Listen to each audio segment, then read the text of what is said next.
দুপুর শুভ দুপুর। তো এই যে এখন ইলিশ মাছ ভেজে রেখে দিয়েছি। আজকে ইলিশ মাছ কচু বেগুন দিয়ে করবো। আলু টালু কিছু দিইনি, কচু বেগুনটা একটু ভালো করে ভেজে নিয়ে এই কাঁচা লঙ্কা চিড়ে দিয়েছি, জিরে গুঁড়ো একটু দেবো, একটু সর্ষে বাটা দেবো, দিয়ে এটা কচু বেগুন দিয়ে আর ইলিশ মাছটা করবো। আর কী করবো দেখি, এদিকে ভাত বসিয়েছি আর বাইরে যে রোদ্দুর, চলো করে নিই ঝটপট করে। কমপ্লিট হলো। আজ আর পুজোটা শেয়ার করলাম না, তাড়াতাড়ি ছিল, কিন্তু আমার সময় লেগেছে অনেকটা।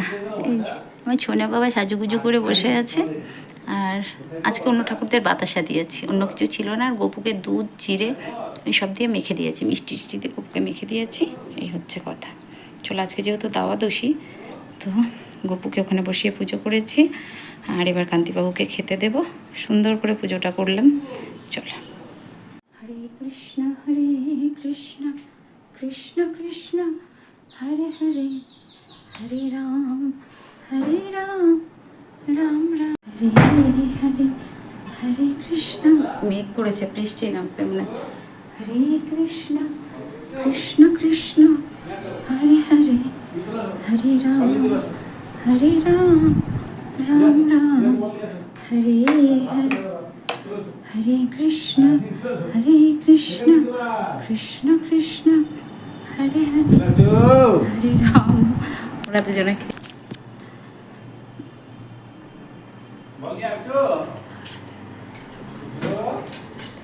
দেখেছো আমার পুচু কোথা থেকে কি সব বের করছে। আর একটা কচু পেয়েছে, ও কচুটা নিয়ে খেলছে। আর পুচু কচু মানে বল টাইপের কিছু হলে আমার পুচু খেলতে ভালোবাসে। মেঘ করেছে খুব। পুজো করলাম, এবার কান্তিবাবুকে খেতে দেবো। চলো প্রণাম করে নিই তুলসী গাছে। খেলছে, ওই দেখো দেখেছো ও কচু থেকে, ও কচু নিয়েও খেলে। ওকে একটা বল এনে দিও তো। কি সুন্দর খেলছে দেখো। বাবা ডাকছে, চলো খেতে হবে, এবার ভাত খেতে হবে। করেছি হচ্ছে এই ঢেঁড়স কাঁচকলা সর্ষে, আর এখানে ওল সিদ্ধ মাখবো, আমার খুব প্রিয়। তো লবণ সব কিছু দিয়ে রেখেছি, কি বলে ওটাকে, সব দেওয়া আছে ওর মধ্যে, সর্ষে বাটা, লেবুর রস, আর এখানে ইলিশ মাছ কচু বেগুন দিয়ে ঝোল, আর ওলটা মাখবো, ভাতে রয়েছে। Good morning. তো এই দেখো কত ফুল ফুটেছে না। সকালবেলায় আসলাম দেখতে, উঠেছি অনেক সকালে, সব কাজকাম হয়ে গেছে। এই দেখো কি সুন্দর রেড কালারটা, দেখো ওয়াও, কি ভালো লাগছে না দেখতে। এই দেখো ফুটেছে। তো এদেরকে দেখতে আসলাম, চা খাবো এবার। একবার খেয়েছি আর একবার খাবো, মানে সেকেন্ড রাউন্ড। আর এগুলো সব পরিষ্কার করা হয়েছে, দেখো একদম টকটক করছে। সকাল থেকে এসব করলাম, সকাল থেকে কিছু কাজ করলাম। আর এদিকে রান্না বসিয়েছি, রুটি হলো সকালে, রুটি আর কান্তিবাবুর একটা তরকারি হলো, আর এদিকে ভাত বসিয়েছি। আর আমি একটু চা খাবো, আর একটু ওল ভাতে দেবো। তরকারির মধ্যে আজকে তো বৃহস্পতিবার, নিরামিষ। তো এই যে করলা আর ওল ভাতে, আমার জন্য না, আমি ওল ভাতেটা খাবো। কান্তি তো ওল ভাতে খায় না, খুব কম, প্রতিদিন দেওয়া হয় না, তো ওর জন্য করলা ভাতে দিলাম। আর বাঁধাকপির তরকারি, আর সকালে একটা তরকারি করেছিলাম, তো সেটা রয়েছে, মানে সব কিছু দিয়ে একটা সবজি রুটি খাওয়ার, সেটা রয়েছে। আর ভাবছি একটু মুগ ডাল খেতে ভালোবাসে, একটু মুগ ডাল করে দেবো। বাঁধাকপির তরকারি, মুগ ডাল, আর কি করব বুঝতে পারছি না, জানো তো। ভীষণ গরম, খুব গরম লাগছে, ভালো লাগছে না গরমে। চলো চা খাই একটু। সকালে উঠে অনেক কাজ থাকে, সেগুলো সেরেছি, মোটামুটি যতটুকু পেরেছি সেরেছি। আজ বৃহস্পতিবার, পুজো আছে, পুজোর বাসন কোসন সব ধোয়া আছে, পুজো করবো। ফুল তোলা হয়নি, ফুল তুলবো, কাঁচা হয়ে গেছে, কারণ কেচে মেলে দিই। মেঘলা ওয়েদার তো, কখন বৃষ্টি নেমে যাবে ঝপঝপ করে বুঝতে পারবো না। মাথা ঘুরছে, ভালো লাগছে না গরমে, ভালো লাগছে না বললে তার জমে শুনবে না, যেটা কাজ সেটা করতেই হবে। আচ্ছা, এই যে এগুলো সব পরিষ্কার করা হয়েছে, বাইরেরটা। ভীষণ গরম। আজ কি বার? বৃহস্পতিবার, প্রতিদিন বারটা ভুলে যায়, আজ বৃহস্পতিবার। এখন বাজে সকাল 10টা 10।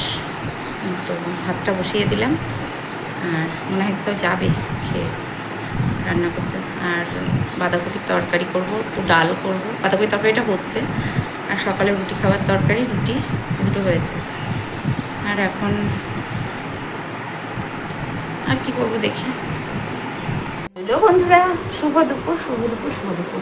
আমার পুজো এবার পুজোয় বসেছি। বাবা ভোলানাথকে স্নান করানো হলো, এবার স্নান করবে হচ্ছে আমার গরুকে স্নান করাবো।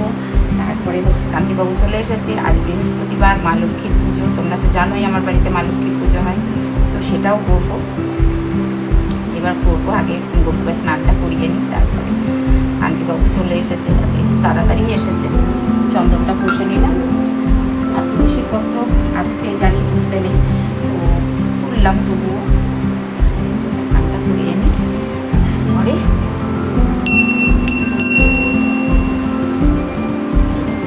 গামলার মধ্যে বসে রয়েছে।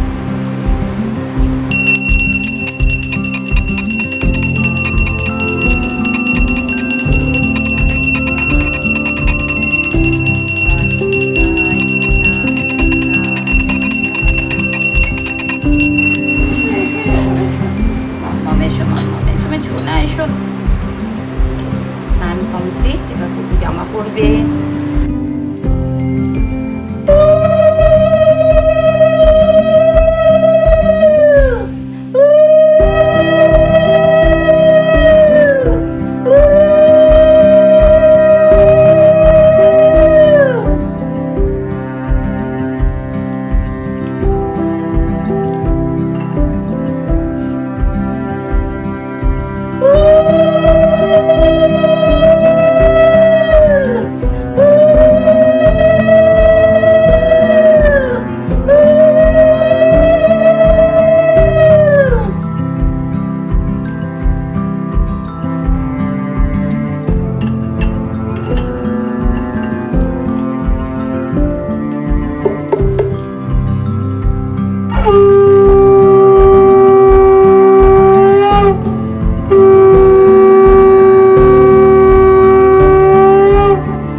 বসিয়ে পুজো করি, আর ভোগ দর্শন করিয়ে দিলাম। ভোগে আজকে একটু দিয়েছি কালাকান্দ আর কলা তো মা লক্ষ্মীর পুজোতে দিতেই হয়, আর একটু করে বাতাসা। এই হচ্ছে আজকে মা লক্ষ্মীর পুজোর। আর আমি যেহেতু ভাদ্র মাস লক্ষ্মী মাস, তো ওই যার জন্য ভাদ্র মাস, চৈত্র মাস আর হচ্ছে পৌষ মাস, এই 3 মাস, 1 মাস আমি ঘট নামাই না। ঠিক আছে, মা লক্ষ্মীর ঘরটা নামাই না। এর আগের দিন মেজে টেজে পরিষ্কার করে স্থাপন করেছি। এখন 1 মাস মা লক্ষ্মীর ঘট নামাবো না। আমার মা লক্ষ্মী মুখটা দেখো কি সুন্দর সাজিয়ে দিয়েছি আমার মা লক্ষ্মীকে। চলো ভোগ দর্শন করিয়ে দিলাম। তো এই যে পুজো কমপ্লিট হলো, ভোগকে একটু খাইয়ে দিই, হাতে করে প্রতিদিনই দিই। আমার ছোনা বাবাটাকে, ছোনা বাবাটা আমার মাম্মামটা।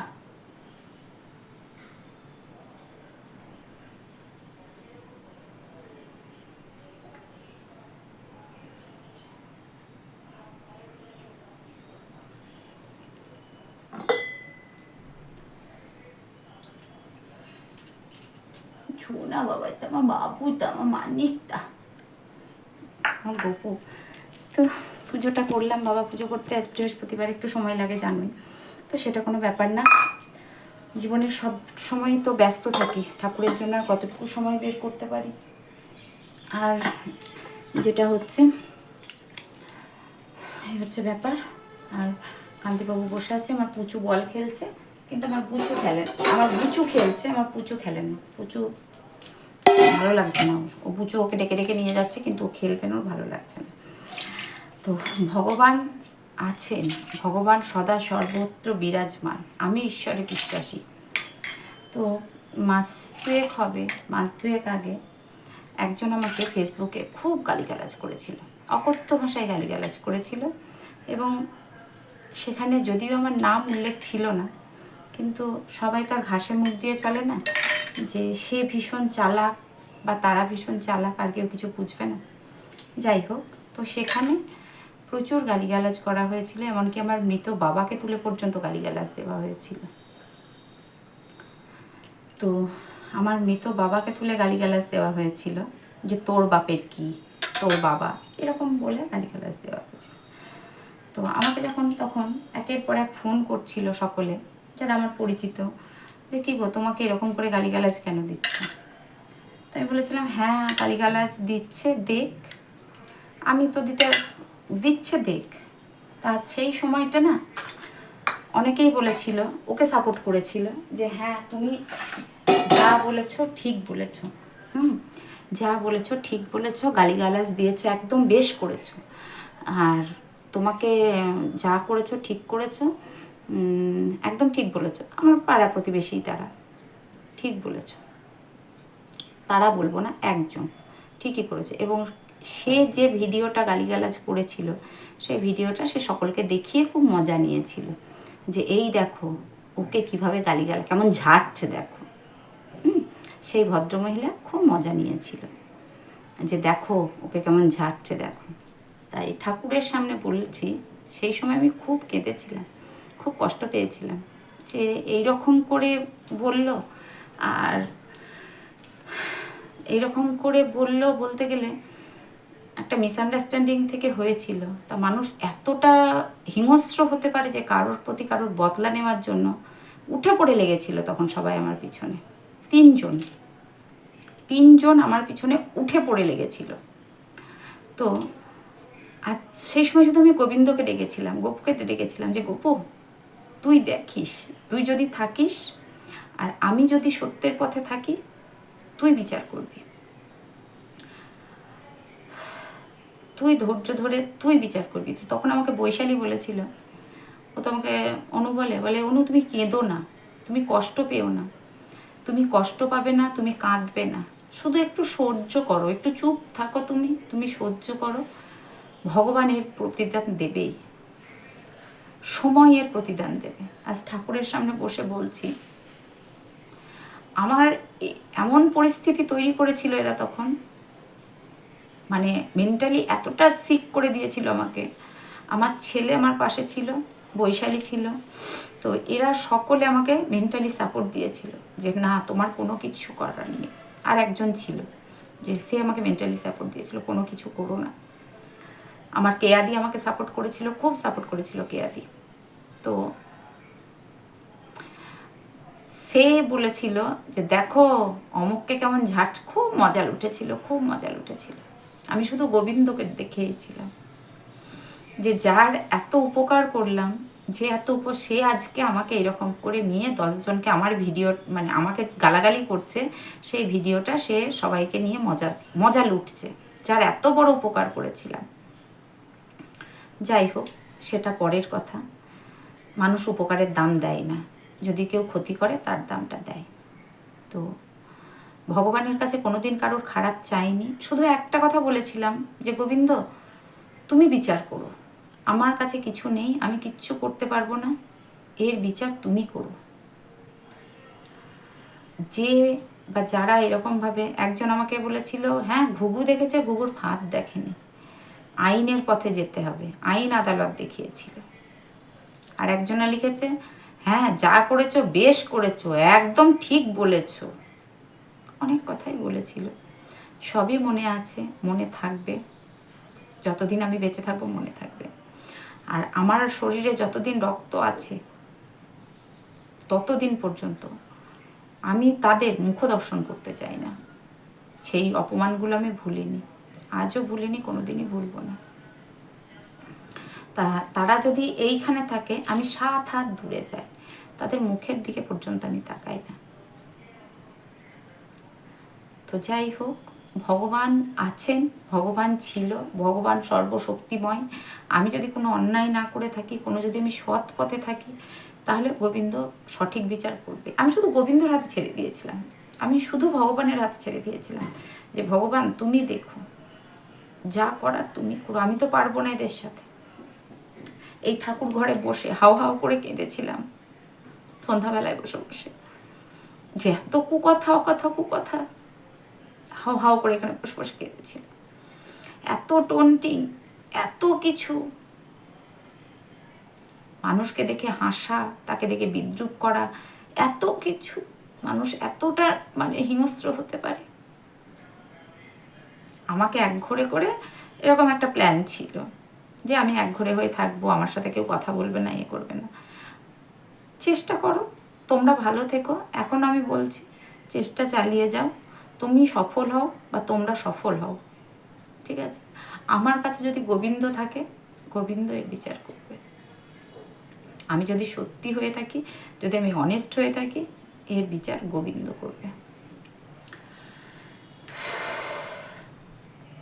তোমরা চালিয়ে যাও, আরও বলছি যত খুশি পারো চালিয়ে যাও। সব কিছু সময় আর পরিস্থিতি, তার উপর ছেড়ে দিয়েছি, সময় আর পরিস্থিতির ওপরে। গোবিন্দ যা করার করবে। এই ঠাকুর ঘরে বসে আমি আজকে বললাম, যারা আমাকে যেরকমভাবে বলেছ, মনে রেখো কর্ম is back, Karma is back. সব সময় কর্মফল ভোগ করতেই হবে, তুমি যতই মহারথী হও, যতই যাই হও না কেন। এইটুকু আমি তোমাদের আজকে বললাম, কারণ আমার মনের যে গ্লানিটা আমি আজ তোমাদের সাথে শেয়ার করলাম। মানে যা অকথ্য ভাষায় আমাকে গালিগালাজ করা হয়েছিল, এবং আমার বাবা তুলে বলা হয়েছিল আমি মোটা, আমি দেখতে ভালো না, তারা খুব সুন্দরী দেখতে, স্লিম, সব দিক থেকে পারফেক্ট, তারা ফিগার কনসাস, তারা ডায়েটিং করে, তার জন্য আমার জেলার্সি। আরে নিজেকে এতটা এক্সপেন্সিভ ভেবো না, ঠিক আছে? নিজেকে এতটা এক্সপেন্সিভ ভেবো না।